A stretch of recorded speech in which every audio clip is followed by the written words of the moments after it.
Are we live? Yes. Yes, I believe we are live.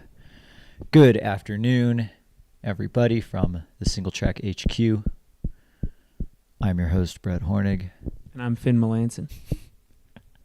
By the end of this week, Finn's going to actually start to believe that I'm the host. We're just punting this thing back and forth. We'll have host duties every other day. It's like Anchorman, we're like, thanks for stopping by. Stay classy, San Diego. Thanks for stopping by. But mostly stay classy. This is our last day of Broken Arrow Skyrace coverage, and just to set the table of contents for this live stream, Brett and I are going to be recapping the 23K race that took place this morning at Palisades Tahoe, and maybe doing just a little bit of recap on our favorite moments of these 3 days of coverage before we move into the depths of Western States hype. What do you think? Should we tackle the 23K recap first? Are you going to continue to wear your media pass all week? I'm so proud. They're pretty official. And you can actually take the pass off, and then you just have like a little Broken Arrow croquis for your sunglasses. Because if there's anything we know, it's that you need those for your sunglasses, or else you will lose your sunglasses. It kind of feels like after a certain number of days, the watches or the jewelry or whatever, the clothes you wear, after a while it just feels like it's kind of a part of you. So it's like Flava Flav with the clock necklace. Like that's how you are with the media pass. Ooh, you should like add your Western States one to this one and just really let them accumulate. I used to, before I got season passes for skiing, I would have that on old winter jackets. Oh, you would like 100%, fold over the lift tickets, and you'd have like a whole like volume of books worth of ski tickets on. It was like a badge of honor. Yeah.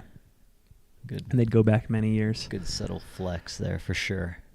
Well, right on. Yeah, I think we should maybe get into the 23K recap here, and then we'll just do like a retrospective on the entire weekend. I'll try to do a Stuart Scott or Linda Cohn or John Anderson-esque recap of the men's race before we get into the women's. One thing to note, this was a delayed race. Yeah, I was going to say, like, before the race even started, there was news, which was funny because it was a very slow trickle to actually learn that the race was delayed. I mean, we woke up this morning and it was horrendously windy outside, and I witnessed the VK get delayed last year due to winds, and this was similar winds. You know, the temperatures were better, but this was very windy, and I kind of had a feeling when I woke up this morning I'll change something about this race. And we got a text from a member of our photo team, like, I'm hearing that the race might be delayed and maybe course changed. So we were like thinking about that as we walked down to Palisades, and we get into the parking lot and everybody's warming up as normal. And we're like, oh, okay, I guess the race isn't delayed. I walked up to probably 5 different people. I'm like, it's at this point it's 7:30, 7:40 for an 8 a.m. start. I'm like, hey, have you guys heard anything about the race being delayed? And they're like, no. And I was like, okay, then forget I said anything. Not trying to spread any rumors. Also, have you heard anything about the course maybe being changed? And they're like, what? And I was like, okay, forget that. Forget I said that either. I'm not trying to spread any rumors. We went to like 5 different people. No one hears anything.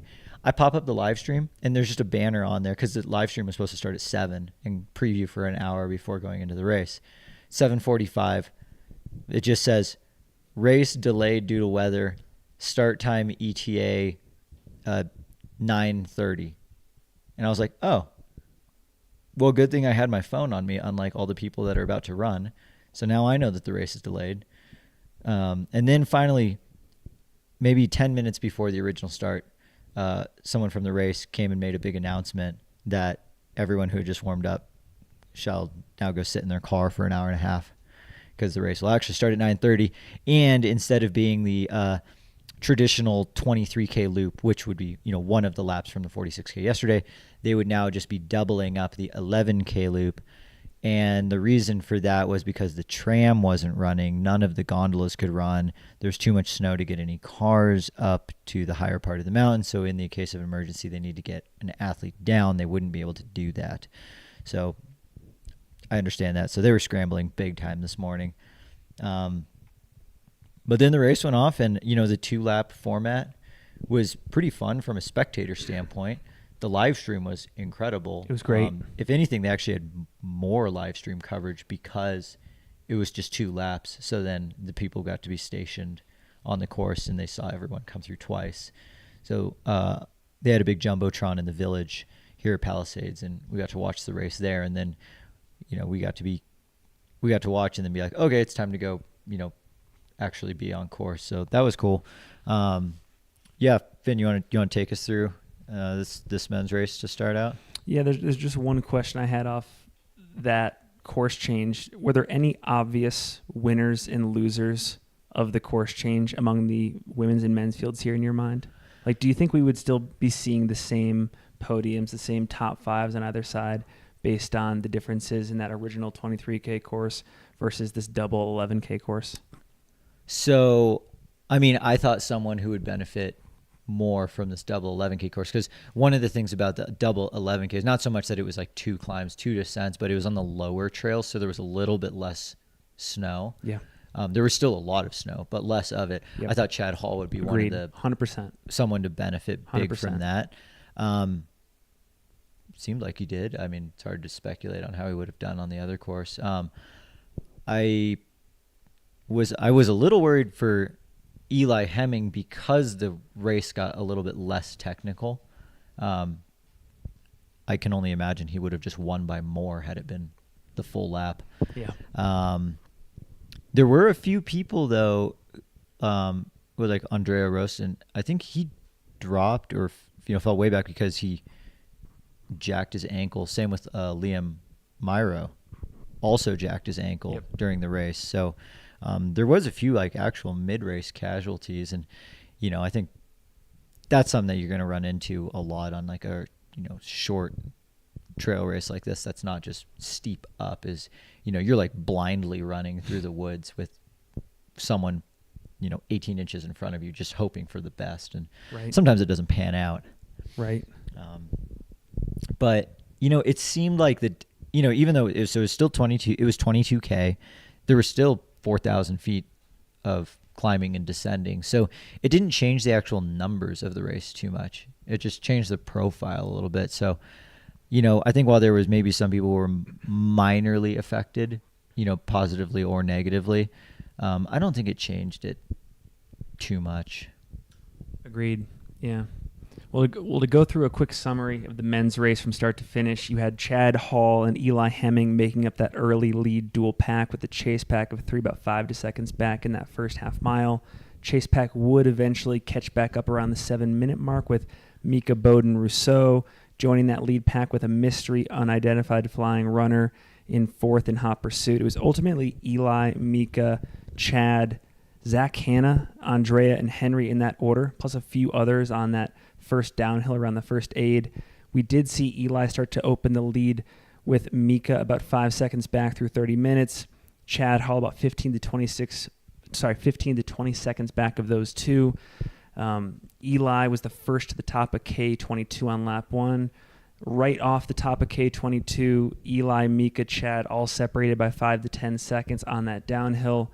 We saw Mika slowly gaining on Eli, but then it was Chad Hall that made a first move to overtake most of that lead pack on the downhill to move into second. Everyone was still within 5 to 7 seconds of each other. So really, this was a close race, even through lap 1, one of the cool components of these sub-ultra races. Rest of the chase pack, though, around 45 seconds back through 40 minutes. Brett, you and I saw this firsthand. Chad Hall then made another pass into first on that gravel road downhill through the first halfway point. We saw Dave Stevens do the exact same thing in the 46K it's yesterday. the two-lap curse. The two-lap curse in effect. Chad was hauling. You saw it in the Strava data. Yeah, the final 2 miles of descending to end the first lap. So that was like getting to the halfway point. His last 2 miles were like 449 and 442. Yep. And that 449 dropped 1,000 feet. Yep. Like that's actually pretty insane to go that fast for a mile that descends that much. And part of that mile had snow because it was only about the bottom mile and a half that was free of snow. So he was Yeah, it was an aggressive move, proved to be perhaps a little bit too aggressive going into the second lap. But in the moment, with Chad Hall's pedigree, his racing history, the Mammoth Trail Fest race last year, you had to some extent give him the benefit of the doubt and assume, hey, maybe this is yeah. Maggie in the chat says Chad was hauling, some may say. That is the absolute perfect description. But we give him the benefit of the doubt, right? Like, he's definitely capable of these wire-to-wire wins, and to be running, low fours on the downhills is not, not necessarily aggressive for him. Yeah, I mean, he's got the speed, like he's got the flat speed to back that up. And, so perhaps even still, 440 pace didn't feel that fast in the moment. So Brett and I saw this firsthand. Chad at this point had opened up an 8-second gap on Eli, who looked extremely controlled, I would say, at that halfway checkpoint. Eli was 18 seconds up on Mika. Henry Aamond and Talon Hall were in 4th and 5th, about 2 minutes back of Chad. So there was a fairly wide spread at that halfway point. Going into lap 2, this is really where Eli Hemming started to put on a show. And I was fortunate to run into Eli's coach, David Roche, as well as Megan Roche, pre-race down near the finish line. They said Eli is 5% better this year, 5% better off of his second place fitness at the 2022 version of this event. And I don't know what that means. I still don't know what it means, but clearly there was evidence. But it gets the people going. It gets the people going. And he clearly showed it in the second half. At the very least, he showed that on unstable, technical, snow-covered terrain, especially in those uphills, he can create separation, and that's where the difference is between him and Chad. We saw Eli really start to motor. He opened up a 30-second gap on Chad on that second uphill in the second lap through Snow King. He widened it into a 90-second gap.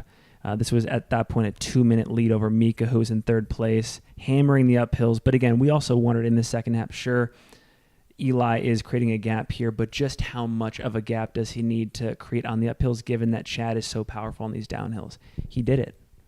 Yeah, I would actually love to see Eli's splits on the way down. I didn't see his race on Strava. I don't know if it exists on Strava yet. But we got to see his whole descent on the live stream, and it was hilarious the way that he was just taking out the cameramen.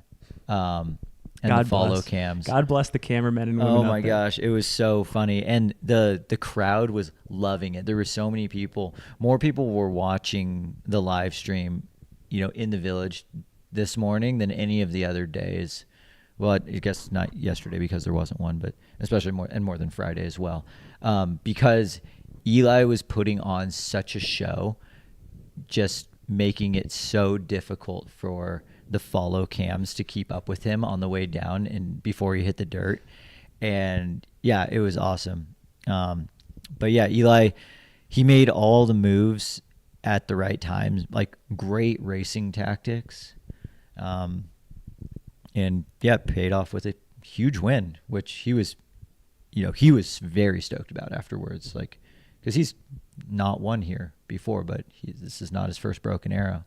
This is a long time coming for him. And going back to the 2-lap curse, which is, and it seems to only exist on the men's side, where it's like, if it's the 2-lap race at Broken Arrow, if you lead through the end of the first lap, you don't win. That held up again today. Because by contrast, 46K yesterday, Helomino Faulkner, wire-to-wire win. Today, 23K, Ali McLaughlin. We'll get into it in much more detail. Wire-to-wire win. Yeah, but on the men's side, you cannot be leading at the end of the first lap if you want to win this race. So final numbers here. Eli Hemming wins in 134.46. Chad Hall in second, 137.13. Mika, 138.33 in third. Talon Hull in fourth. Henry Aamond, who doubled up from the VK. That's a great showing after a top 5 VK performance as well in fifth. He was the top doubler. Henry Aamond was the top doubler. And yeah, just to go off your point about Eli being stoked, we talked to him. We did a brief finish line interview with Eli, and we said just like, what comes to mind in the initial moments after this win. He says, finally, I got over the second place hump in this event. I'm a winner at the Broken Arrow 23K, and sometimes it's as straightforward as that. Yep. That's absolutely true. Scroll down. Yeah, let's look at what we got for. See what these ladies' race notes are.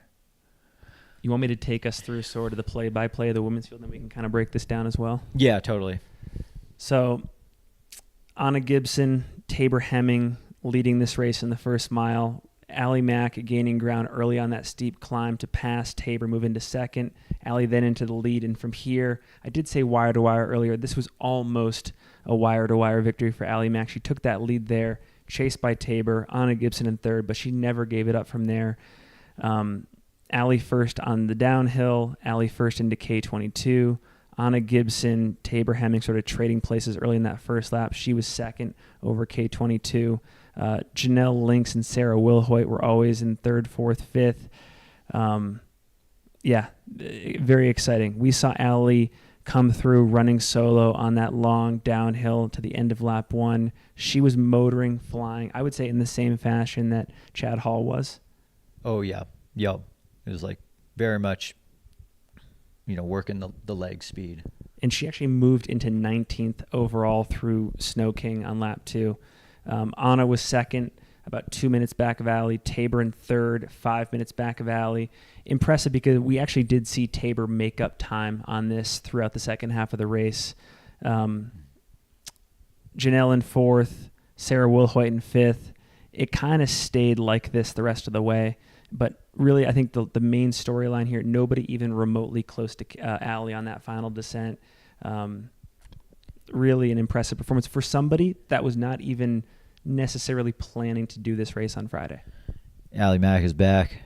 Allie Mack is back. Yeah, I mean, after Worlds, she, said that she was going to take, a much longer rest, was, just exhausted from the racing and, didn't have the greatest performance at Worlds. And she knows that. And she, was like, I'm going to take a rest and reset. And then started feeling pretty good, even just in like the day leading up to the race. And, we got a little post-race interview with her as well. And, one of the things that she had said was like, I just wanted to kind of prove that, the Worlds was just kind of like a dud for me. Yeah.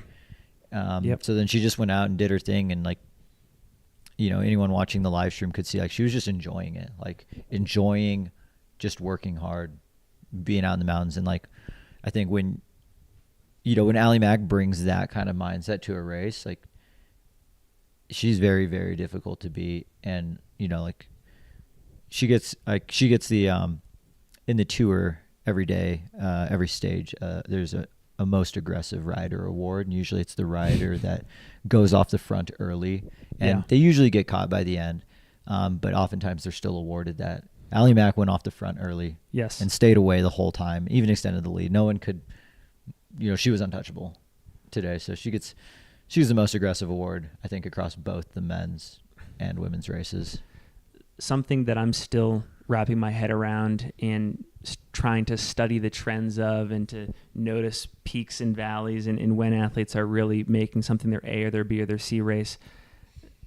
Eli Hemming and Tabor Hemming are literally hopping a flight, I think, out of Sacramento later this afternoon to fly over to Europe to get ready for the Mount Blanc Marathon next weekend. And I'll be very curious to see like how they fare in that race on 1 week's rest after a 23K like this. Like, it's so cool that this is the area of the sport where we can see the stars racing so frequently and at such a high level. Yeah. I mean, I'm very curious too. Like, that's a lot to take on, like back-to-back races like that. Not to mention the week after Mont Blanc Marathon, they are flying to Alaska for the Mount Marathon race. Like, they're going Broken Arrow 23K, Mont Blanc Marathon, Mount Marathon, back-to-back weekends. That's messed up. It makes me wonder, like, what is, like, especially in this realm of trail running, like VK, 23K, that range, what is the frequency we could reasonably expect people like Eli Hemming, Allie Mack, Grayson Murphy, Tabor to be racing on a routine basis? Yeah, I mean, I think you can do it on back-to-back weekends, but like, how many back-to-back weekends can you do in a season before something gives? Not to mention sitting on a plane for like 12 hours. I mean, I hope Solomon sprung them business class, because like I'm not doing that if I'm not getting business class. Like if I can't spread out and just lie down, I'm out. Wow. No way. Maggie Renberg is saying that over on the Broken Arrow live stream, someone in the live chat was saying Chad Hall's running Mount Blanc Marathon too. I'm so excited for another rematch between Chad Hall and Eli Hemming. Very different course. I mean, last week they were saying that there was a potential chance for a course reroute on the Mont Blanc Marathon because of snow. We shall see. But also that race is quite a bit longer. Yeah. And I'll have to look into the historical results. I mean, has Eli done a lot of longer trail races? I want to say he's peaked out at 50K, but don't hold me to that. I can go check. I think he ran way too cool. Yeah. I think the 50K distance has been his peak so far. Chad Hall did the Mammoth Trail Fest 50K last year? Yep. So he went 1-2 with Garrett Corcoran. So this won't be the longest race that Chad Hall has done. Right. It will probably be one of the hardest, just right. in terms of the terrain. But yeah, it'll be interesting to see how, like a roadie. Like I don't even know if we can really classify Chad Hall as a roadie, because he's actually has a triathlon background as well. He's a man of many hats, but it'd be really interesting to see how he manages like that kind of technical terrain, because it's pretty different. Yep. Maybe one more thing to mention. So we talked about Henry Aamond on the men's side going top 5 in the VK and in the 23K. Anna Gibson, who won the VK, took second place today. So that's legit. I was actually talking to Andy Wacker. I don't know if Andy's her coach. Well, Trail Team Trail Association. Team, yeah. So like, does Andy coach all of them? I actually don't know the answer to that. Yeah, like I know he oversees the whole team. But I was like, is this the longest race Anna's done, like by far? And Andy was like, yeah, I think the longest she'd ever done was like an 8-mile hill climb, which time-wise was similar, a little shorter, but it didn't have the descending. So right. Pretty different. So coming from a track season where, the longest race was 4 and change minutes to nearly a 2-hour race, and to just throw yourself into this competitive of a field, very impressive. Yep. Very impressive. Yeah, bottom line for me, like just from an entertainment standpoint, the sports product standpoint, it's so cool to see star power on multiple start lines in a 3-day stretch. Probably not even a hot take, but I'll throw it out there. American women sub-ultra is quite a bit better than men's American sub-ultra at the moment in terms of like where they land on a world stage. Talk about how you're evaluating that. Like, who are some of the names that come to mind, and the depth and stuff like that? We're looking at like Anna Gibson is in front of Tabor Hemming, who's routinely in the top mix of a lot of the Golden Trail Series races. Yep. Allie Mack is a world champ. Grayson Murphy just won Worlds. I know like Allie Ostrander's been battling some injury problems, but the trail pedigree is also there. Like these are all people that are potential world champions that are all running at the same time, but there can only be one of those world champs, and that's just out of one country. And that's not even to mention, Danny Moreno, MK Sullivan, Kimber Maddox. It was really cool to see. Shout out to Rachel Drake, coming off an injury and getting healthy again. She ran today. She actually seemed happy with the result, because the main goal was just like Sophia Laukley too. Get a hard effort in. So Jen Lichter. Jen Lichter, yeah. Yeah, it's insane. Like, women's sub-ultra, far superior than men's right now. Agreed. Which is actually parallel with most of American distance running at the moment. Yep. Yeah, and I bet if we went back and looked at the top 5 finishes for the men's and the women's categories across VK, 46K, 23K, I think more American women were represented in those top 5s than American men. Yeah, like the men's side, the reliable has been Joe Gray. Like the women's side, there's like 9 Joe Grays right now. It's pretty cool. I'm putting Dan Kurtz. I know he didn't have the best worlds. I will put Dan Kurtz in that Joe Gray category, maybe. See, the problem is you have to have the best worlds there. I know. Joe Gray always has the best worlds, which is why he gets to be put in the Joe Gray category. He does. Okay. Any other thoughts on the 23K front? Yeah, I mean, for being like such a shit show this morning, like kudos to the Broken Arrow live stream team and like their course marshals and all that stuff to like throw this all together very last minute. Like they only had to delay 90 minutes to basically reflag the 11K course, figure out any aid station changes, reassign all the photographers and where they're supposed to be, get some of them off the mountain who had already gone up way above the new course, and put the whole live stream together. That was pretty impressive. So, yeah, Scott Rokas was headed up that whole team. He's the head of media for Broken Arrow. So, yeah, kudos to Scott, and I'm excited. I'm happy for him that he can finally, sleep now because he's been building out this live stream for months, and he had a vision, and it seemed like it all came to.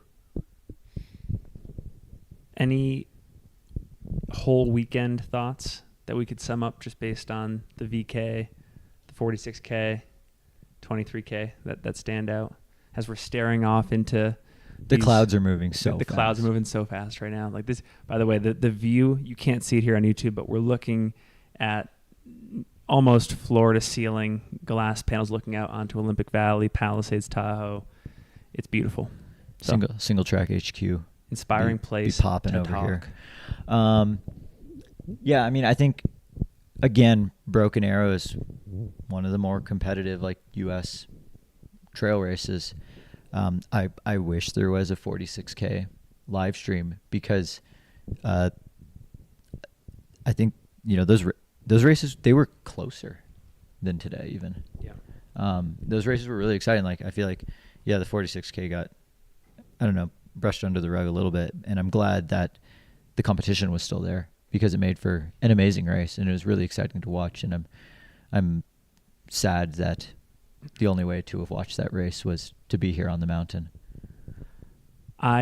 We talked about this maybe 2 episodes ago. I definitely want to see a triple crown of triple crowns form around Mammoth Trail Fest, Broken Arrow. If Speed Goat can add an uphill race to their weekend circuit, something there, so on and so forth. And I also want to just see more uphill. I know we can't call them VKs because there aren't many places across America that are well suited for that, but generally more uphill races. Yeah. I would love to see more uphill racing. Yeah, the uphill racing was fun. And yeah, definitely, yeah, shout out as well to the women's Triple Crown competition. Was very close and very competitive this year. Like it was pretty cool that there's pretty big names in the Triple Crown. I think this is only the second year that they've had the Triple Crown officially, but it was really cool. Like after, day 2 to know like exactly like, Mercedes or Natalie Churgwin, Aroa Sio needs to run this exact time in the 23K on Sunday morning if they want to surpass Amanda Basham. And, Amanda Basham then can't be, Amanda has to run this time. The gamesmanship that comes with that is really fun. And I think, there's room for growth regarding hype around the Triple Crown. For sure. Because, it's fun to track that. I love stage racing. Yeah. Ooh, the idea of stage racing too being built out around this is fascinating. Can we please bring back like the competitiveness of Trans Rockies? Like, can we make Trans Rockies great again? There's a race out in the Northeast. Tom Hooper runs it. Tom Hooper, part of the U.S. mountain running team that went to Innsbruck. It is called the Ragged Mountain Stage Race. It's 3 days, 25 miles each day. You go across north central New Hampshire. It's awesome. Finn, do you want to run Trans Rockies with me? That'd be fun because it's a team race. Like the most competitive has always been the 2-person. If anyone out there wants to sponsor us, because I cannot afford $1,300 or whatever it is right now, but I would totally do it. I would totally do Trans Rockies. And I would vlog the shit out of Trans Rockies. Oh my gosh, yeah, 100%. Yo, I think we should do it. Let's get that. Let's get the media. Let's speak that into existence. Can we have a media category at Trans Rockies? Like who would we race at Trans Rockies? Like probably like Debo and Zach Marion. Debo and Zach Marion. I'm trying to think of other. Jamil Curry and Matt Feldick, or Nick Curry. Yeah, Jamil and Matt, you're going down at Trans Rockies. We'll have to come up with a list. Brian and Megan at Iron Far. They're probably representing. Zoe Rome and Abby Levine at Trail Runner Mag. Yeah. Yep. Yeah, and Maggie says that Ragged 50K is also the US 50K Trail Champs. That's cool. Okay, well, yeah, that kind of does it for me. Oh, one more thing. Are there any athletes that came on your radar this weekend that you've become a fan of that you weren't necessarily aware of before this weekend? Well, athlete I was aware of, but I feel like I just have never, I haven't given enough credit for how good they are, is Michelin Sunset. I didn't put him in my top 5 for Fantasy Free Trail, and then kind of looking back at his results at Broken Arrow, and also just kind of looking at his trajectory this year, I should have paid attention to Mr. Michelin Sunset a little bit more. And then also I got to chat a little bit with Helen Faulkner at the awards ceremony yesterday. She's just the nicest person. Yeah. And was just so pumped to get this win. She was like, this was like one of the first races where I really wanted to win this, because the award is like this really sweet, like wooden, like laser cut Broken Arrow lamp sort of thing. And it was pretty sweet looking. So she's like, I really wanted to win that. But I'm really excited. Again, anytime Chad Hall does a trail race, I'm excited for that. And he's still on the up and up, so I'm excited we get to see him race again in a week. What about you? My 2 shout-outs, I got to collectively shout out the Salt Lake City trail running contingent. They showed up here. We can't give them a name. Grant Barnett took 5th in the 46K. Liam Hammonds won the 11K. Jacob Grant 9th in the 46K.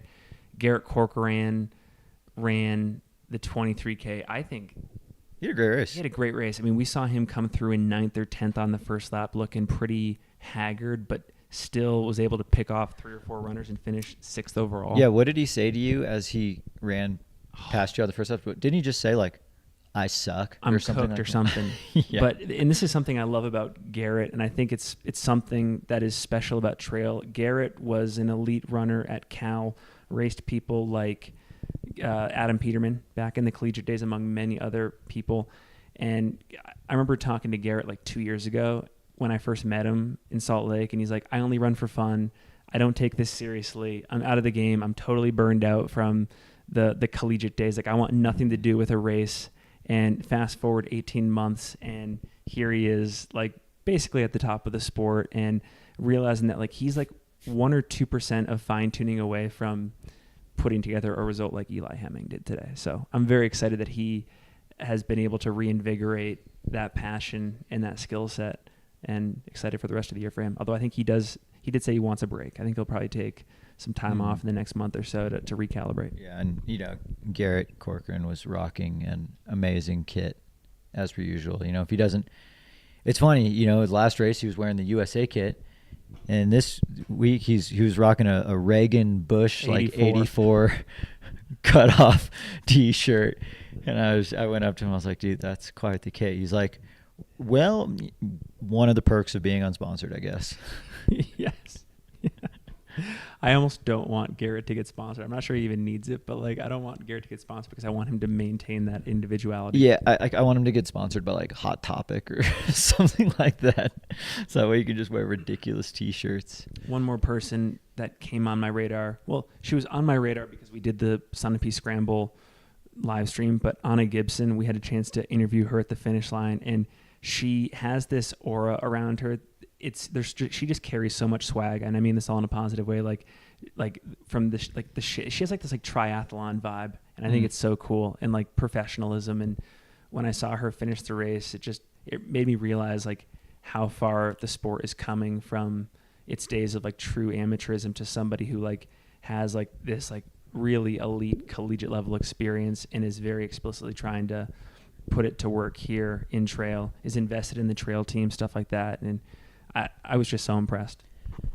Yeah, like, you know, someone's good when you hit them up for a post-race interview and they're actually good at interviewing. You're like, oh, you've done this before in your other sport. Like, oh, you've won some stuff. Yeah. Which also reminds me, like, big shout out to the trail team. They showed up this weekend. They showed up. Yeah, like shout out Andy Wacker. They had multiple athletes in the top 10 at I think every event. So Andy's doing a good thing with this trail team and how it's being developed. Super cool. Andy was running around all weekend, wearing his coaching hat, media hat, athlete hat. You know, he opted into the VK. Yeah. Doing demo runs. So, you know, Andy's a busy guy.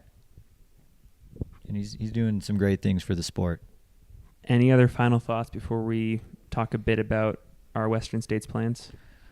I hate to admit, I'm actually not getting the Wasatch Wonders. Yeah, Maggie, I'm ashamed to say I'm that reference is going over my head, although the Wasatch Wonders is that's a good one. I like that a lot. Yeah, it's good, but yeah, I'm going to need more clarification. Yep. So this might be the one that cancels us. Shoot us a DM. But yeah, so for everyone that's in the chat that happens to be in the Olympic Valley area, Brett and I, Single Track, we are hosting group runs here in Olympic Valley Monday through Wednesday starting at 9 a.m. Pacific. We're going to be starting from the Granite Trailhead and using that as a base point. I think tomorrow we will start from the Granite Trailhead but run along the bike path and do an out and back there. If anybody is in the chat that wants to join, be there. It's going to be a ton of fun. We'll all hang out, great conversation, easy pace. We'll have a lot of cool stuff from our sponsors, Rabbit, Hoka, Features Morton there for you for giveaways, to demo, etc. And it's going to be a great time. We'll have more to say on social media. We'll make a post later tonight, but that's the first order of business. Yep. If you're in town, you know, we're just doing tomorrow. It's Mellow Monday. We're just going to jog out some bike path miles to recoup from the weekend, and then Tuesday and Wednesday I think we'll hit the trails. We'll put more details on our Instagram, but you know, if you're looking, it's in Palisades, Tahoe. It's the Granite Chief Trailhead. It's kind of just past the ski area. We'll be posted up there at 9 o'clock. Anyone that's around, come jog a few miles with us. We've started to put out some Western States content on our podcast channels. We have an interview up with Tom Evans, going into pretty interesting nuts and bolts details of his preparation for Western States, what he's doing differently compared to 2019, nutrition, psychology, pacing, risk taking, all of that stuff. We cover it. More athlete interviews coming tomorrow through Wednesday, some of them in person. We'll actually have hopefully folks like Courtney DeWalter, Jeff Colt, Adam Mary, Emily Hawgood, Heather Jackson here live to talk about their Western States.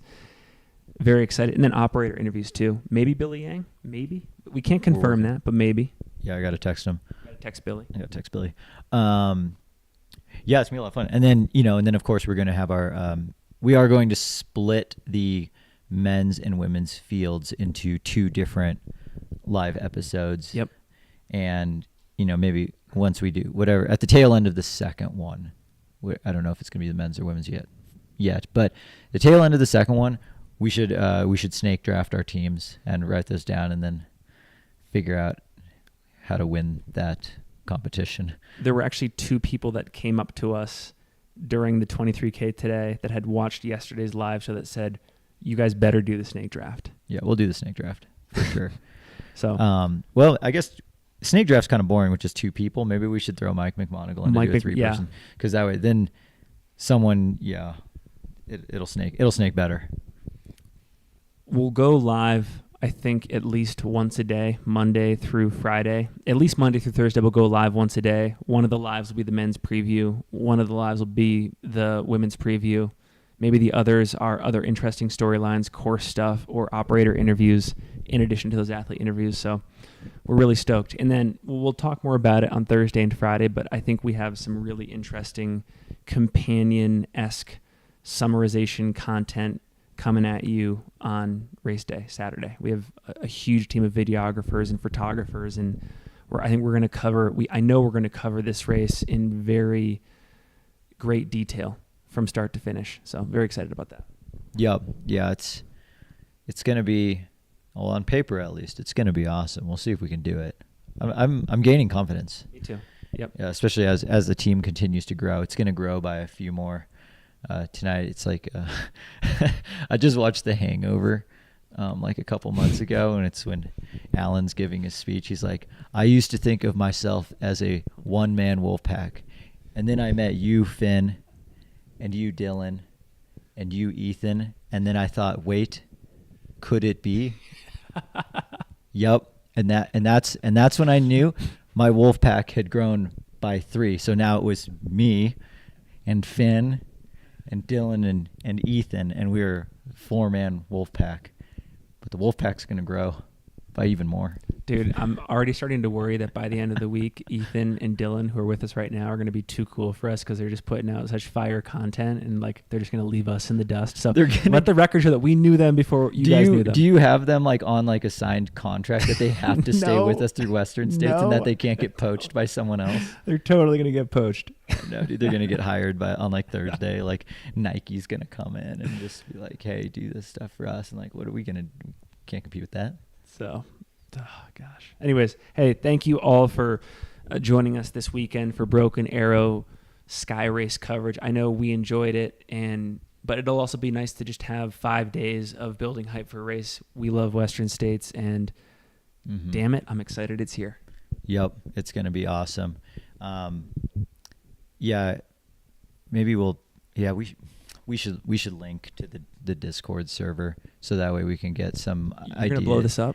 Well, we should, because we need to get like a Western States channel started for the Discord server so we can get more topics to talk about and stuff. And, you know, like we aren't great at thinking thoughts on our own. We're good at just like regurgitating other great thoughts. And that's where the Discord server comes in. So, we'll see if we remember to throw that in the show notes. But for now, I got to run back down to the village and break down the Trails and Tarmac tent. Yep. Shout out Trails and Tarmac. If you haven't checked them out before, best coaching business in the sport. Also check out Conversational Pace. Help us get Conversational Pace to 1,000 subscribers by the end of Western States. Check them out on YouTube. We'll see you guys later. See ya.